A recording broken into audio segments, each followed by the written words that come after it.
Ya Rasulullah salamun alaik ya Rafi'a syani wa daraji. Baca surah Al-Kahfi tuan-tuan sekalian, setiap malam 10 ayat pertama, 10 ayat terakhir. Setiap Jumaat baca full surah Al-Kahfi. Paling-paling tidak dalam seminggu jangan tak baca walau 1-2 kali. Kalau boleh bukan hanya dalam hari Jumaat ini, bacalah lebih, sekali pagi, sekali petang ke, sekali malam, sekali pagi ke, ataupun pada hari-hari lain. Kena kerap-kerap baca surah Al-Kahfi. Macam kita baca Yasin 1 hari 2 kali, surah Al-Kahfi ni paling-paling tidaklah dalam seminggu 2-3 kali kita baca dan kita tadabburkan maknanya. Khususnya 10 ayat yang pertama dan 10 ayat yang akhir itu yang kita baca tiap-tiap malam, itu lagilah kita kena tadabbur, pasal kita baca tiap-tiap hari.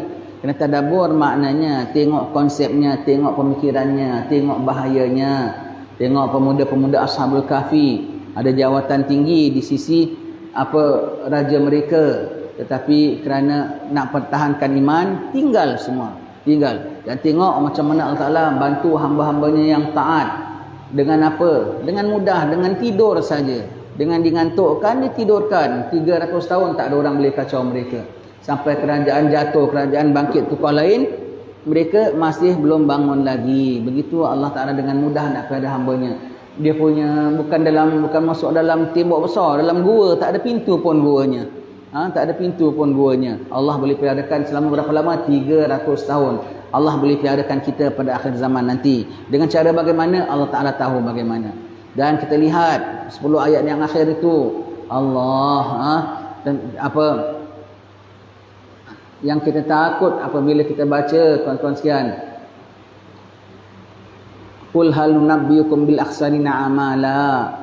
Katakanlah wahai Rasulku, sukakah aku kabarkan kamu tentang orang yang paling rugi amalnya? Alladzina dhalla sa'yuhum fil hayati dunya.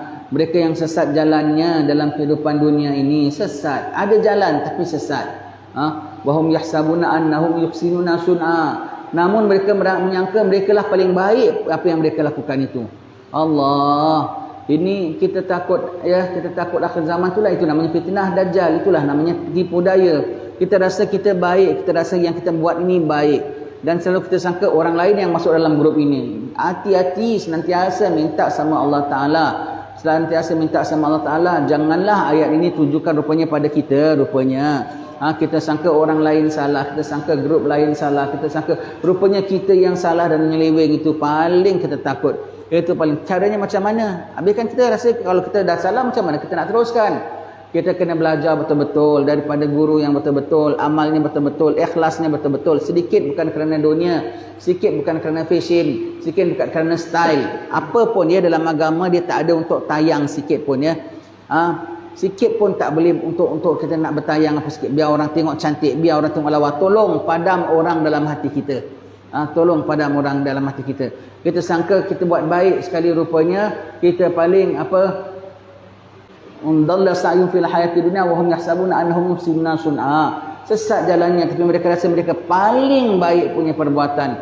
Allah, takut sekali. Selalu baca Allahumma arinal haqqa haqqa warzuqna ittiba'ah wa arinal batila batila warzuqna ijtinabah. Selalu baca Allahumma habib ilainal iman wa zayyinhu fi qulubina wa karrih ilainal kufra wal fusuqa wal isyan waj'alna minal rasyidin. Selalu baca Rabbana la tuzigh qulubana ba'da idh hadaitana wa hab lana min ladunka rahmah. Selalu minta tolong Allah Ta'ala, minta pandu kepada Allah Subhanahu Wa Ta'ala. Selalu duduk, Habib Umar selalu pesan, duduk dengan orang-orang saleh. Orang yang akan hidup hatinya ialah orang yang selalu duduk dalam majlis-majlis ilmu. Orang yang duduk dalam majlis-majlis ilmu. Orang yang selalu damping dengan orang-orang ahlillah, orang-orang saleh. Ataupun dengar kalam orang yang mendengar kalam orang-orang saleh. Kerana kalam-kalam mereka tu boleh menghidupkan hati kita. Dan tolong kita bikin apa pun sekali dalam ibadat kita, dalam kuliah penyampaian kita, dalam pakaian kita, dalam syal kita, dalam serban kita sekalipun, jangan ada biar manusia pandang cantik. Apalagi kalau manusia pandang aku kononnya hebat, jangan. Tolong batalkan. Kalau tidak, kau bermaksiat dengan pakaian Rasulullah sallallahu alaihi wasallam. Kau berpakaian dengan bermaksiat dengan sunnah Nabi sallallahu alaihi wasallam. Tolong kalau nak keluar ambil syal apa, jangan tengok ini orang kena ke tidak. Orang tengok wah baju purple, syal pun purple, baju kelabu, syal pun kelabu. Pakai sahaja lillahi taala. Pakai biar matching lah, takkan syal oranye baju hijau. Umpamanya. Pakai biarlah. Matching memang matching, tapi kerananya Allah, dan Allah Taala saja mengetahui kita ni kerana dia ke kerana manusia lain. Kerana manusia ke kerana orang lain. Serban kita pakai, naudzubillah, setengah-setengah orang alim sengaja tak nak pakai serban. Sengaja tak nak pakai serban, kenapa? Takut kalau ada riaknya. Hatta Nabi sekali-sekala Nabi sengaja tanggalkan serban. Biar apa? Biar umatnya ikut sekali-sekali, ya, sekali-sekali, dan tidak menjadi sunnah membesarkan serban. Tak menjadi sunnah, tidak menjadi afdal membesarkan serban. Kita pakai serban, sengaja kita besarkan serban kita, tak boleh. Pakai syal kita sampai lebar, berpanjangkan syal kita, semua tu tak boleh. Semua tu namanya khuyala. Kita bermaksiat dengan sunnah Nabi. Bermaksiat dengan sunnah Nabi. Yang pakai songkok lebih besar pahala daripada kita yang pakai serban. Kalau kita pakai tidak kerana Allah. Kalau kita pakai biar orang cantik dipandang pun tak boleh. Kalau pakai apa lagi biar orang pandang aku macam hebat pun lagi tak boleh, lagi tak boleh.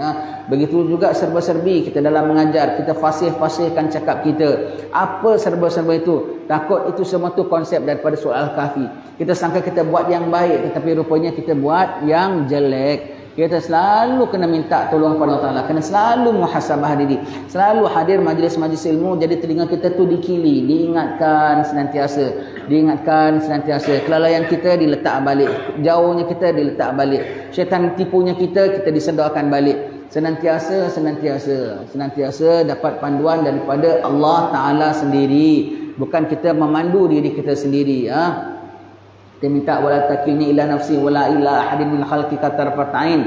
Ya Allah, jangan kau wakilkan diriku, kau serahkan diriku kepada diriku sendiri atau kepada siapa makhluk, walau setengah dengan sekelipan mata sekalipun.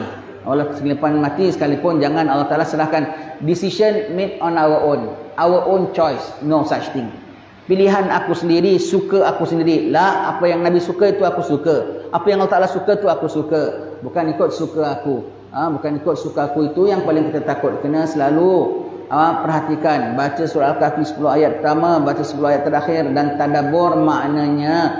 Biar setiap satu daripada itu, tuntutannya itu kita penuhi. Jadi kita tidak berdosa.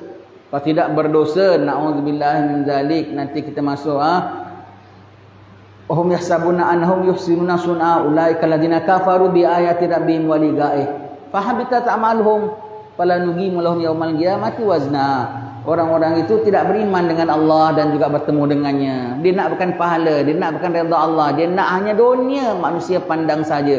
Dia hanya dunia biar markahnya tinggi di sisi hamba-hamba Allah Taala saja. Akhirat tak ada sedikit pun dapat nak di uprightkan segala pahalanya.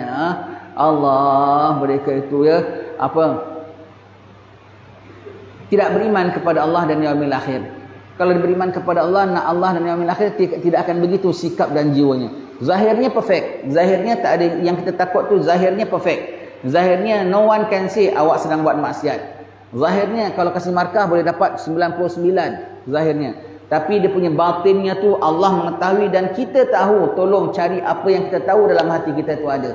Ya, zahirnya 99 kalau diikut kasih markah. Tetapi batinnya tak tahu dapat 0.9 ataupun tidak. Allah. Kalau 0.9% tu maknanya tak sampai 1% pun. Allah. Na'udzubillah, takutnya berlindung sama Allah Ta'ala. Jangan kita terkeliru. Dan tak ada markah lah manusia pandang kita.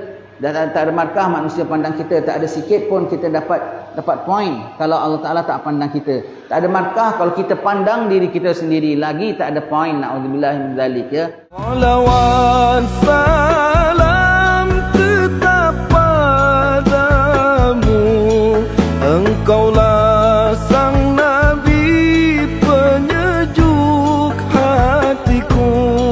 Betapa hasrat ingin bertemu kami semua selalu rindu. Allahumma